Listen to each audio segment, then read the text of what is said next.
welcomed me to Berlin on my inaugural visit to Germany as president. Today, it is my great privilege to reciprocate by warmly welcoming His Excellency the Chancellor. Karibu, willkommen, and welcome His Excellency Olaf Scholz, Chancellor of the Federal Republic of Germany, to the Republic of Kenya. Welcome, my good brother, to you and your delegation.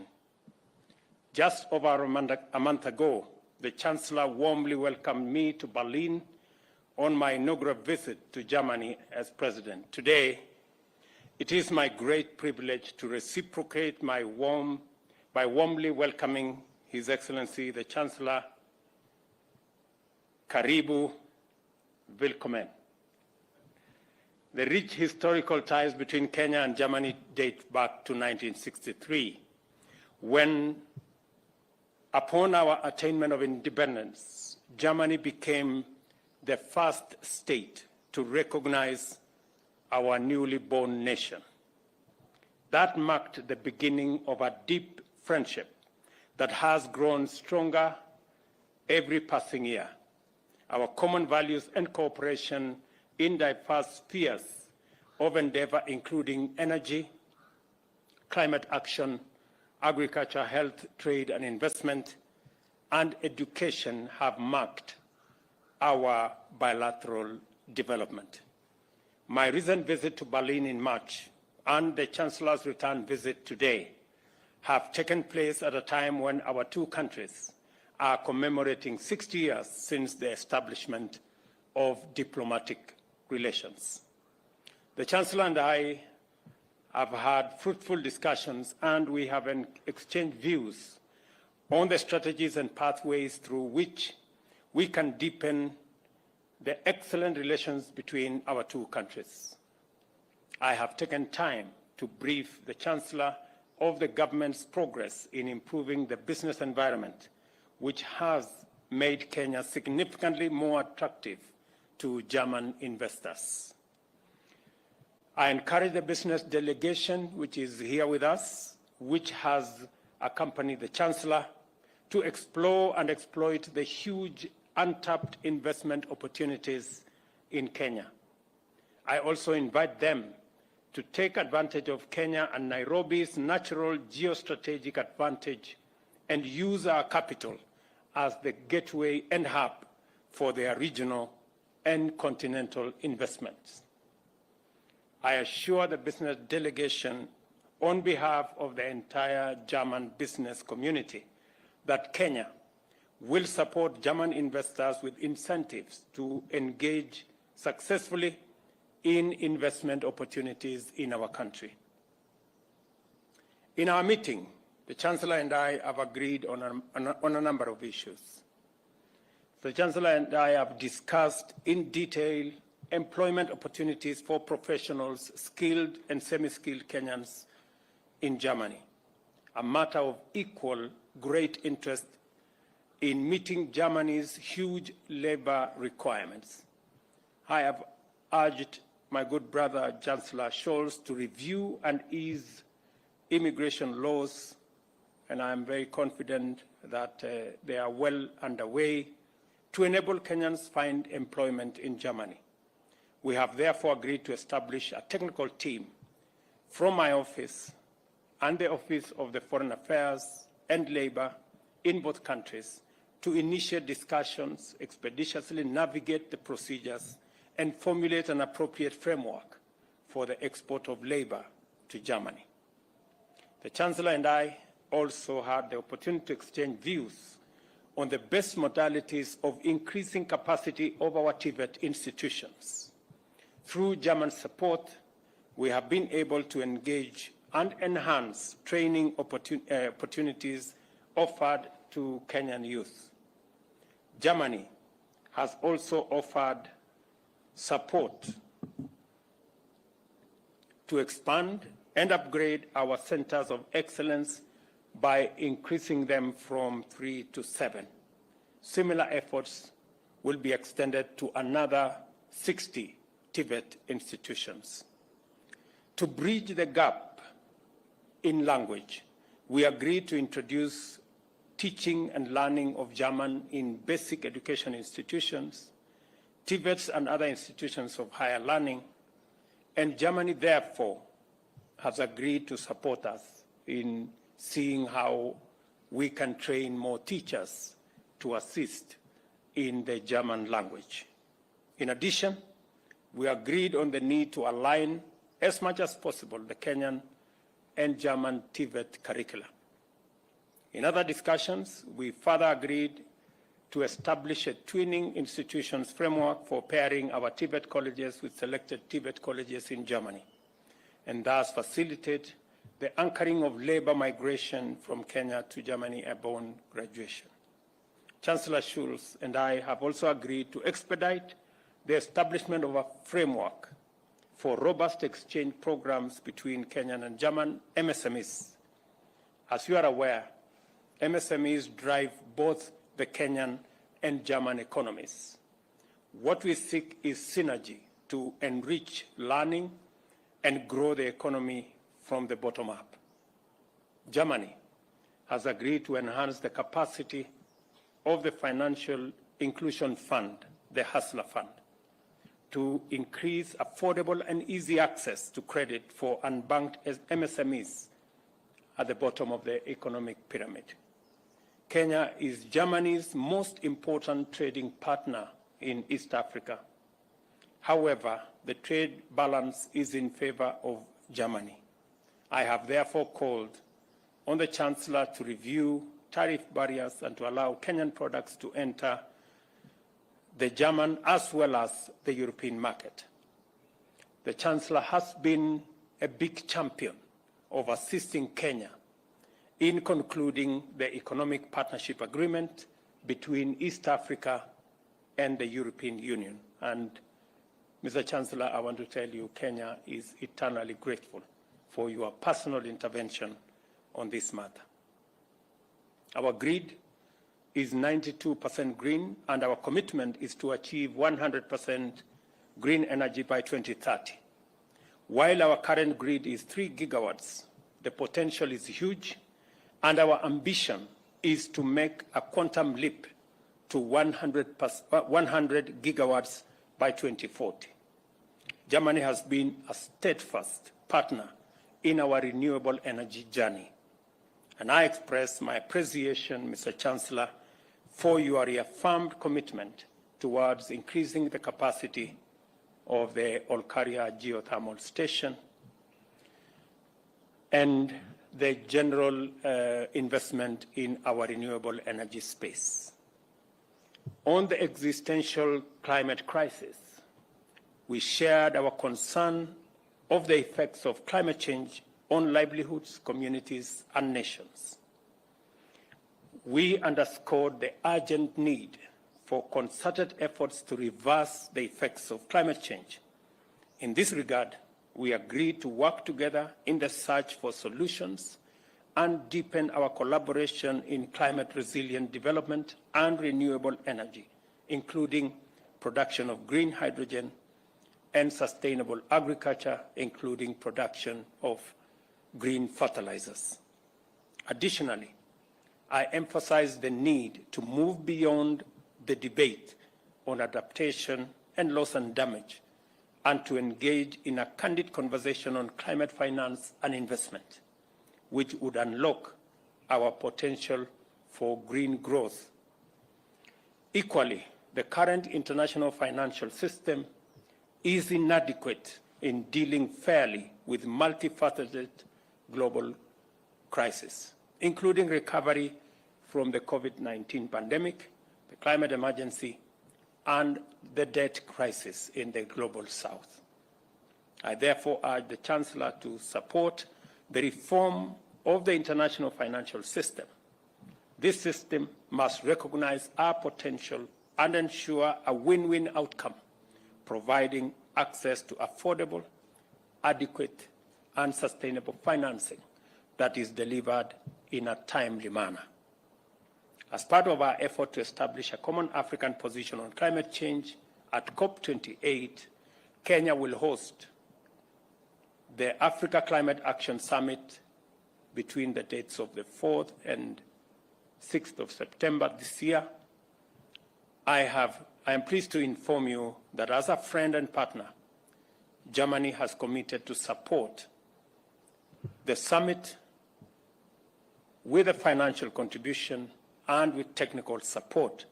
And Kenya has also confirmed its official joining of the Climate Club initiative, which calls for the expeditious implementation of the Paris Agreement at the invitation of Germany. Your Excellency, Kenya now formally joins the Climate Club at your invitation, and we intend to be a robust player in that space. We also had an opportunity to discuss regional peace and security and shared our concerns regarding the unfortunate events in Sudan and their spillover effects to the region. We agreed on the immediate need for unconditional cessation of hostilities and humanitarian aid access and protection of civilians. We underscored the need for the international community to support Kenya, IGAD, and the African Union in the ongoing efforts to resolve that conflict. I urged Chancellor Scholz to use his voice and Germany's influence in various platforms, including the EU, the G7, G20, and the UN, to focus global attention on the forgotten conflicts in Africa in general, and especially in the Horn of Africa. On Ukraine, Kenya has consistently underscored the principles of United Nations Charter, which calls for respect for territorial integrity, sovereignty, independence, and a peaceful resolution of disputes. We have also repeatedly called for the end to the conflict and a return to the path of peaceful resolution through dialogue. To strengthen and solidify our relations between our two countries, we have agreed to explore a new phase that will be anchored on a strategic bilateral partnership framework. I wish to thank Chancellor Scholz for engaging candidly in the spirit of goodwill and commitment to enhance mutual benefits. I also take this opportunity to once again express our collective appreciation of his very warm visit. Finally, I affirm Kenya's commitment to deepen and strengthen relations with Germany and look forward to many more engagements in future. I thank you. My good brother, welcome.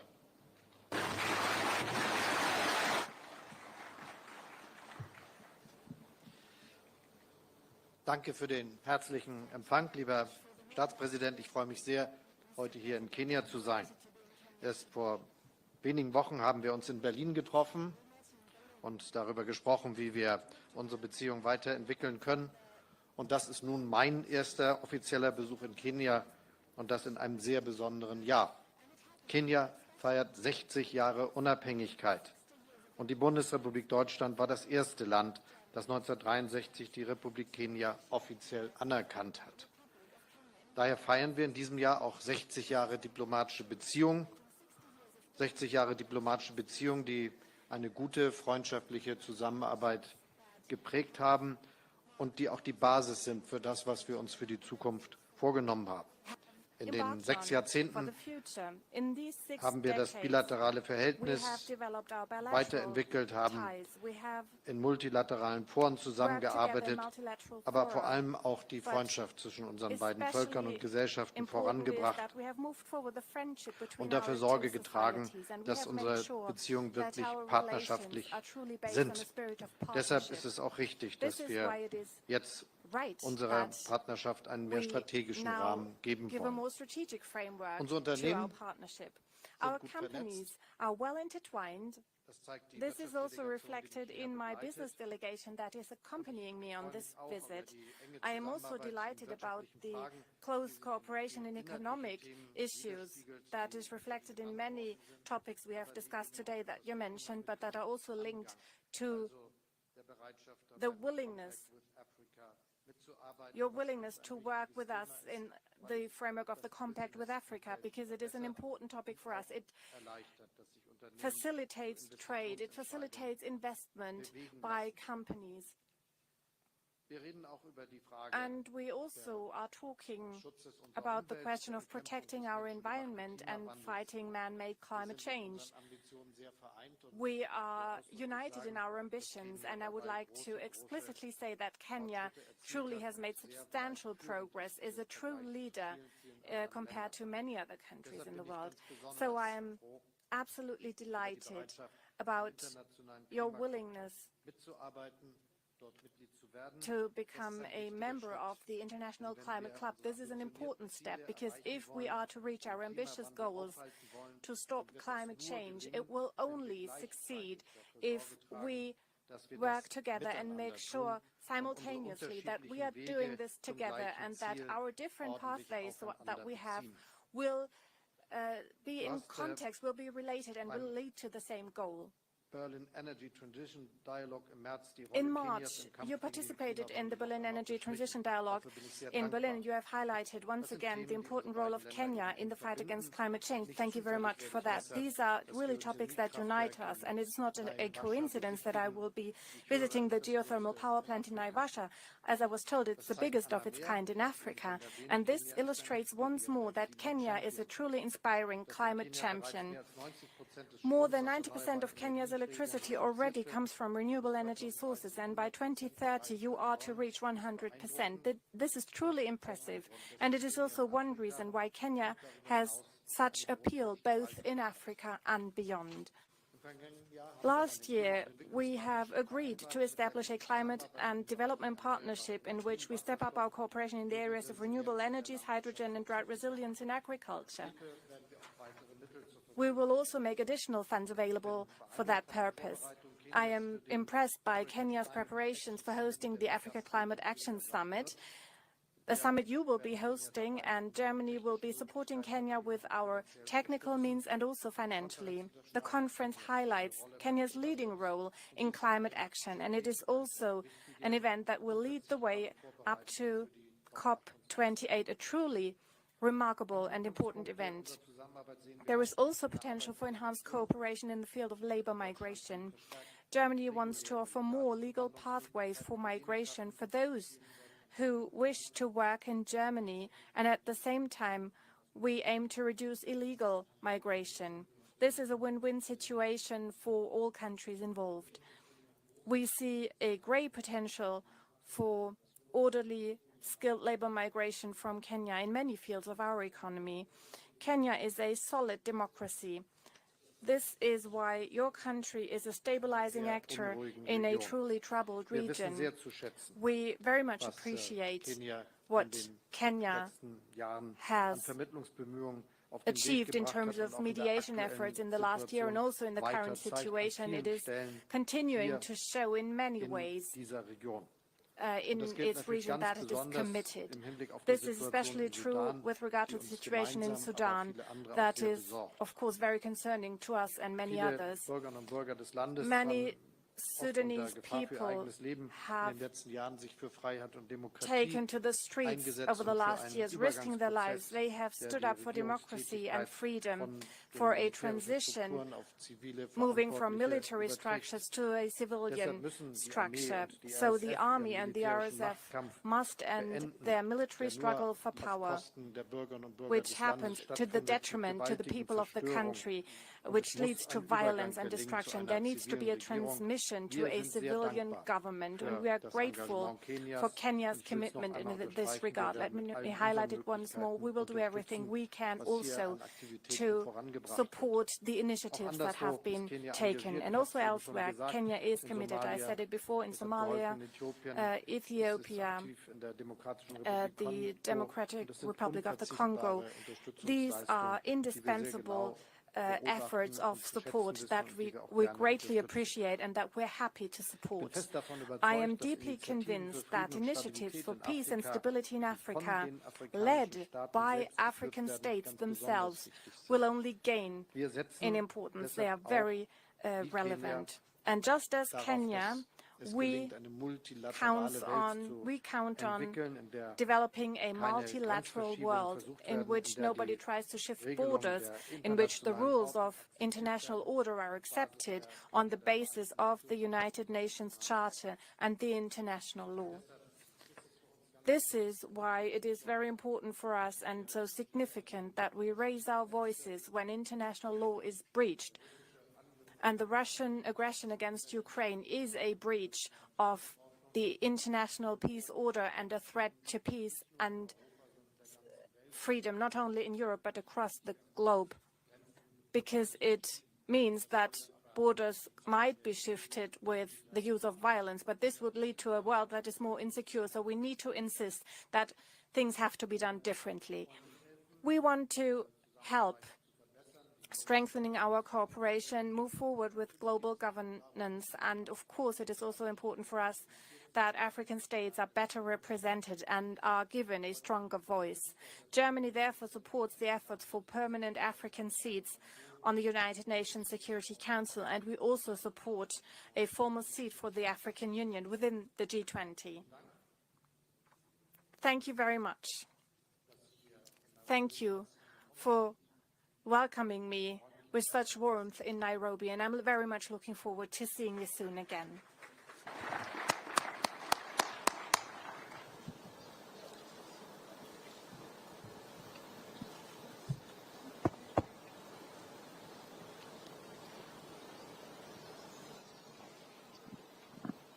Who is leading?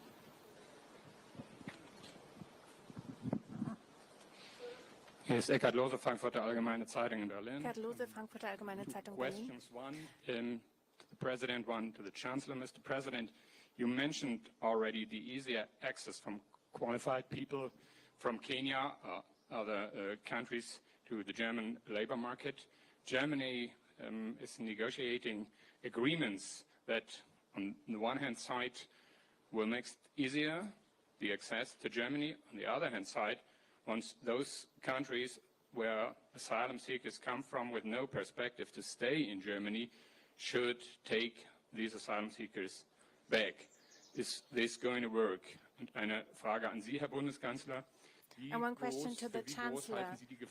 How big is the threat that the conflict in Sudan might spill over and lead to new migration movements towards Europe and Germany? Thank you. Thank you very much. As a country, we believe in the rule of law. And whatever Germany is doing to put together a legal regime that allows legal immigrants, people of good standing, to access opportunities for employment in Germany is a very welcome development for us in Kenya.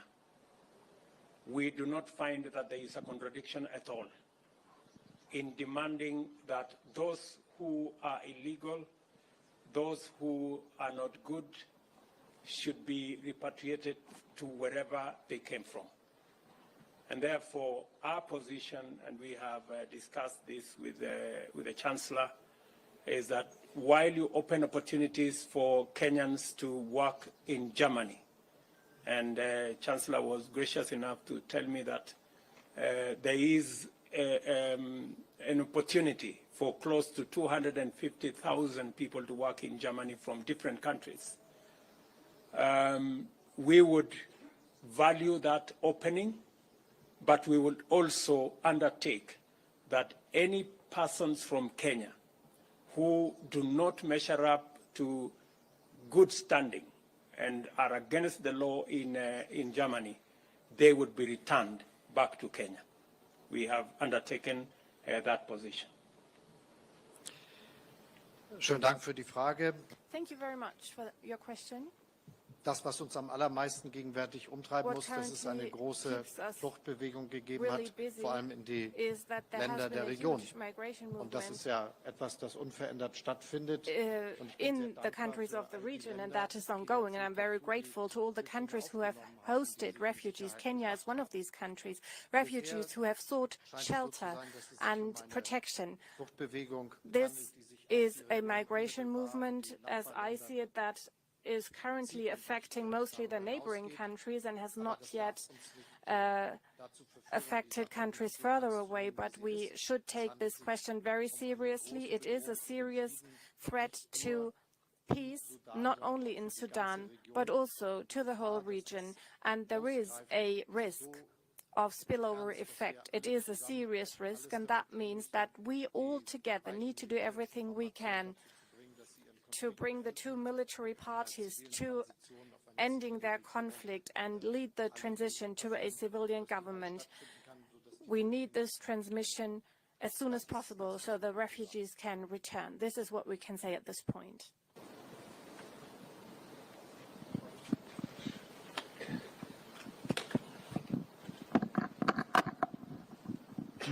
Anna Lehmann, Taz, Berlin. Annalena Taz, Berlin. You mentioned the climate partnership with Berlin, which was renewed and expanded during your stay in Berlin 1 month ago in order to produce green energy, green hydrogen, green fertilizer, and so on. When it comes to investments, there's large investments needed in Kenya. You mentioned this. What do you expect in this, in terms of investments from the German economy? And what could German politics do to motivate enterprises to invest here in Kenya?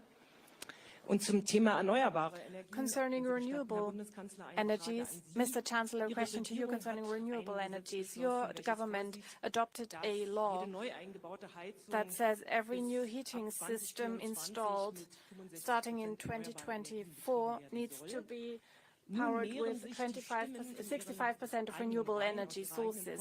We hear more and more voices from your own coalition that the obligation to change a heating system in this way should be amended. Do you think that this law should be changed? Do you think that the timeline should be shifted for a year? And the Parliamentary State Secretary at the Ministry of Economics is much under pressure. Does the Minister of Economics have to ask for his withdrawal? Thank you very much. Ask him to step down. It will not be the first time for us to work with Germany on our renewable energy space or the geothermal space or the green space. We have a long history of working with German technology, German investment in our renewable energy space. In fact, our 92% of renewable energy in our grid today, there is substantial contribution by German technology and German investment. And therefore, the new level of investment required for green energy, for hydrogen energy and hydrogen technology, for fertilizer and the new scale-up will just be a second phase. We are in discussion with our German brothers and sisters to leverage on their technology, to leverage on their investment, to grow the space that will eventually take us to hydrogen technology, to ammonia, and to fertilizer manufacture using green energy. And one more thing, when you say that what would German politicians do, is again the whole conversation about climate financing and green growth. We have huge resources of green energy potential, hydro, wind, energy, geothermal in the African continent and in Kenya. A new negotiated international financing mechanism that clearly articulates and responds to the huge opportunity for green energy from Kenya and from this continent would be a very welcome conversation. And therefore, aside from having a conversation about adaptation, mitigation, loss and damage, it is our considered view that politicians should now move the conversation to the space of climate financing and climate investment, because we believe that there exists greater opportunity in that space than even in the other spaces. And that is why we are asking as a continent, and we are consolidating our position, and it is the reason I have called for the Africa Climate Summit in September, so that we can package our assets and the opportunities that exist for financing and for investment. We are going to have a big conversation, and we hope that German politicians can support in the whole space of carbon trading, carbon financing, that will inform financing going into the future. Thank you. I just would like to underline that this is really true. We have to work together, and there is a good business environment here for investing into technologies that are important for fighting against climate change. My personal perspective is that a lot of the technological advantages we developed the last years and decades could be used all over the globe. And we should really understand that our biggest aim must be that there is a growth of wealth in many countries of the world, that they are looking for having a similar standard of living as we have it in Europe or in the north of America, for instance. But doing so, it means that we give the chance that this is happening not with using fossil resources, but with using the possibilities coming from renewable energies, for instance, and new technologies. Let me also add that geothermal energy is also one of the issues that's playing a major role. Only recently I visited a geothermal station in Germany and officially opened it. I will also be visiting a geothermal plant here in Kenya, and in the context of hydrogen, it also plays a hugely important role. It is a great progress, and if we talk about legislation in Germany serving the goal to reach climate neutrality by 2045, it means that we need to make progress in all areas. We need to take all measures we can to make this progress as soon as possible. We have amended many laws, and I think the velocity for expanding renewable energies, offshore, onshore, wind energy, solar energy, and the expansion of our grid has been remarkable. And of course, we also support investment in technologies that use less fossil fuels. Mobility is also one of the sectors that are important, and heating as well. The federal government has started a bill, a law, and after a lot of discussions, many questions regarding this reform have been answered, and I think that we have been quite successful in answering the questions that were still open. The former Social Democratic leader said no bill that enters the Bundestag will exit the Bundestag unchanged. This is part of democratic processes with all legislation, but I think that the purpose of the law will not be called into question, and that is what I also hear from the three parties of my government. And I think that the diligent discussions in the Bundestag will lead to the fact that many questions will have been answered, and there might still be one or two small questions, but I think the big questions have been addressed. And part of this is the knowledge that those who moved to their homes before 2002 had not yet had to fulfill any requirements, and they do not have to change immediately their heating system. The same is true for many other exceptions we have made. So as far as we can see, many of the questions that are raised in the public space have been answered already, but of course Parliament can also still improve legislation But this will not call into question the basic idea behind the legislative project. This is my opinion, and this is what I hear from the members of parliament as well. So I'm very confident regarding this question. And there is also a substantial project of subsidies and support systems to make sure that everybody can make their own contribution to stop man-made climate change. Regarding the question you have also raised, whether the Minister of Economics has said anything about this, and he said some